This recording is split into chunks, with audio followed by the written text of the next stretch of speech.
Governor Oyetola of Osun State has once again written his name in the sand of time as he has paid the 53,290,000 compensation to victims of police brutality in the state as a fulfillment of his promise to implement the report of the NSAS panel.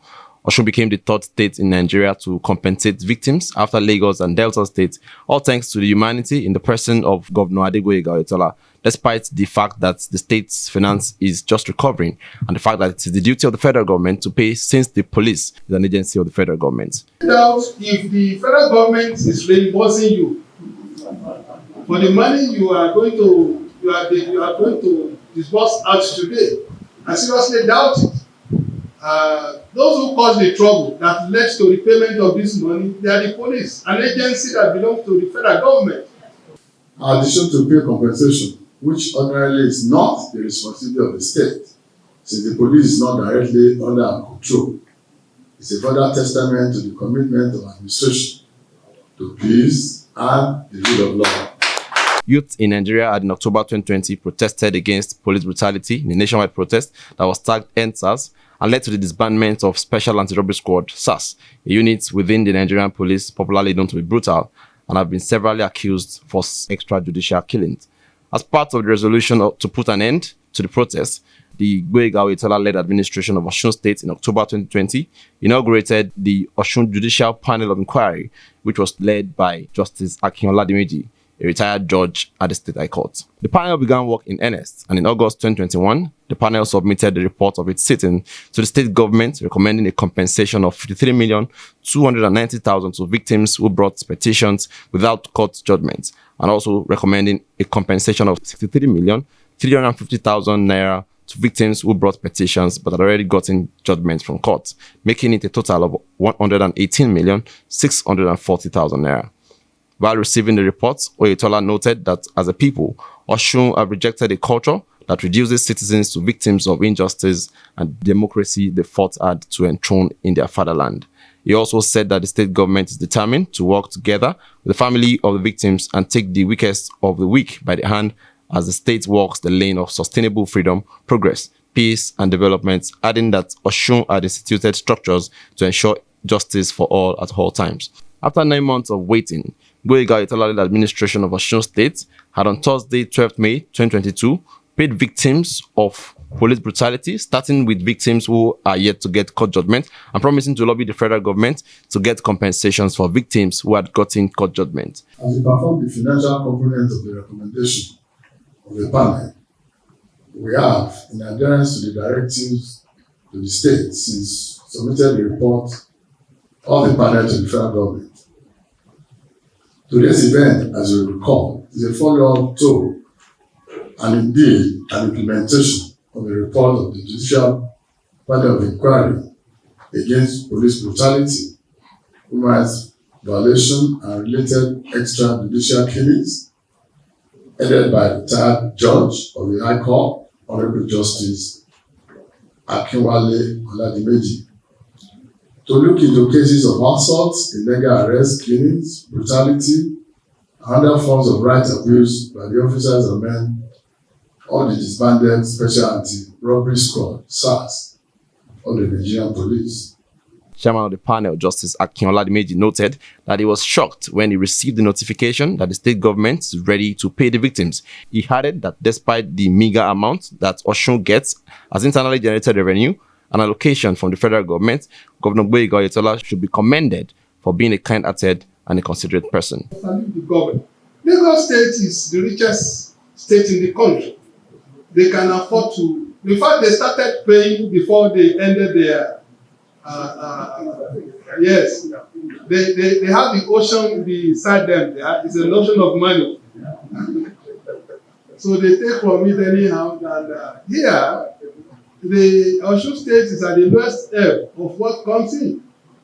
The IGR is so low, everything just started improving when the governor came in.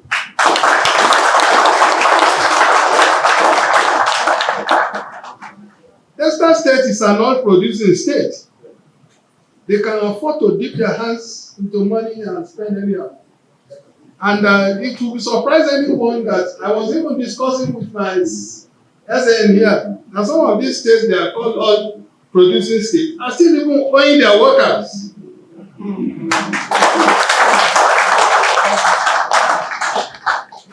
I salute you, Mr. Govt. You have done wonderfully well. Some of the beneficiaries, Teslim Ibitoye and Khadija Adebisi, appreciated the governor for his kind gesture and not neglecting the victims, especially with the current economic crisis in the country. When they came up, I decided to carry my cry and tears to them. Thank God, Baba, instead of sitting there listening to us and every other member, he said he'll talk to the governor, and here we are today. So I'm saying thank you, Mr. Governor. Thank you for being back. Thank you so much, sir. Presenting the checks to the victims as recommended by the panel and approved by the state government, Governor Oyetola reiterated the administration's commitment to continuously maintain peace, guarantee the security of lives and properties of the citizens, and advance the cause of security agencies through the provision of state-of-the-art security architecture. This occasion should therefore be regarded as a deliberate quest to redress the wrongs of yesterday and set our society on the path of true healing. As an administration, we understand that no society can truly progress where the reign of injustice, inequality, and lawlessness is encouraged to thrive. Oyetola appealed to the citizens to continue to be law-abiding and always demonstrate the virtues of Omoluabi ethos that the state is known for, saying that the state would spare no effort to create an ambience of peace and tranquility for the citizens across the nooks and crannies of the state. Out of the government and the people, I passionately appeal to all those who are justly aggrieved for the wrongs meted to them in one way or the other, to forgive and allow the next chapter of true and sustainable healings to open up for the good of all. I assure you that we are committed to supporting the Nigerian police force in fully implementing relevant reforms that will enable it to play its role of maintaining law and order.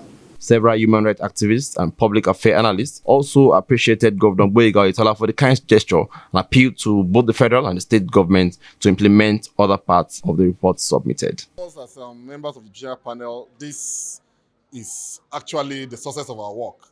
You will recall that the panel sat for about 7 months, and the report was submitted August last year. And there has been insinuations that the sittings were in vain. There was nothing the government was going to do.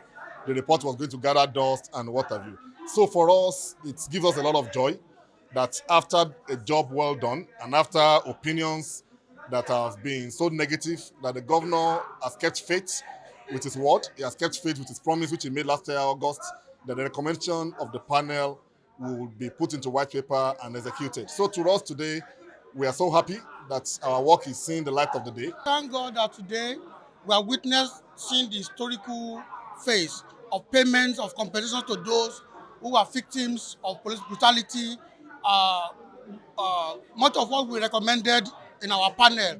I want to recall proudly the efforts we put in place to ensure that not only justice is done to the victims, but that is a timely intervention of the government on this. Actually, we did call on the federal government to ensure that it didn't allow only the state government to bear the burden of this compensation. But today, apart from the monetary compensation that we are going to witness today, and many thanks to the state governor for keeping it alive, because even when it was taking too long, we have to call on the government to ensure that something is done timely and judiciously to ensure that justice is done to all those who are affected. Nigeria is a nation of no consequence. And this has shown that if you commit a crime against Nigerian people, whether you, your family, or the government will have to pay. Whether it's now or later, whether now or in the future, it has shown that we have a process on ground. A process that says that no institution, no individual is higher than the law of the country.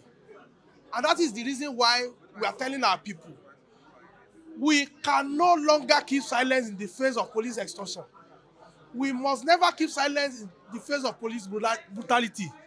As long as we keep talking, we keep telling the power that be that Nigeria deserve a human right at every level. Then we can have a nation that we can be proud of. Sincerely need to appreciate the state government for taking up this step. By our record, this will be the third, if not the second state, apart from Lagos State, who is paying compensation to those that have been recommended by the panel, ever since the panels have submitted the report in various states. Although we've had a lot of things, that fellow youth and others are saying amongst the community that the state government is doing it for one reason or the other. For whatever reason it might be, what we are more paramount about is people that are involved in this brutality that we recommended for are still some of them are still going through pains and they need to be relieved. For whatever condition that comes around, we need to appreciate the state government for deeming it fit to fulfill the promise of paying this the compensation to them accordingly.